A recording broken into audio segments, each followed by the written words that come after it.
Into firefighter training certification here in Iowa. The issue coming into focus after the Iowa Department of Public Safety discovered more than 1,700 firefighters and emergency responders in the state have been issued improper credentials tied to inaccurate test scoring over a 4-year period. KWWL's Elizabeth Monnier investigating how these invalid certifications are affecting fire departments here in eastern Iowa. She's live in front of the Waterloo Fire Department tonight with the details. Well, Amanda, Waterloo is just one of many fire departments across the state. And so we wanted to better understand what exactly these certificates mean to each fire department. So we asked the question, can their staff still meet the demands of communities all across Iowa? We look to them in those critical moments.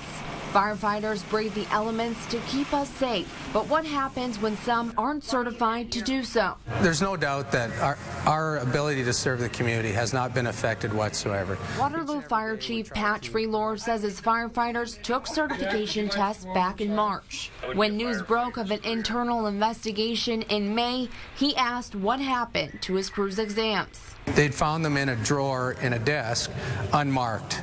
And at that time, we hadn't had any indication if they'd been marked, scored, if anybody passed. The exam is optional, not required by the state.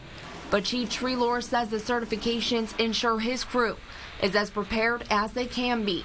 There may be specific questions on hydrant flows, water flow, nozzle pressure, just the base level stuff that most of our guys already knew. We asked the Iowa Department of Public Safety in an open records request to detail specific numbers of firefighters from each agency who were affected.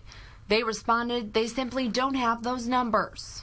Instead, we received these letters sent to more than 560 fire departments across the state whose firefighters may have been affected. And at no time does this affect our ability to serve the community or to get out and do the job that's needed to be done. It's just trying to set a base level of education, and then we build upon that. Now, the Department of Public Safety says they're working on properly scoring Waterloo's exams. As for others go, they've only been able to rescore the ones where they found both the actual exams and those answer keys, which leaves a lot of unanswered questions. Live in Waterloo, Elizabeth Amani, News 7 KWWL. All right, Elizabeth, thank you. Now, the letters sent to each fire department detail that roughly 24% of the total number of certificates that have been handed out over that 4-year period were invalid.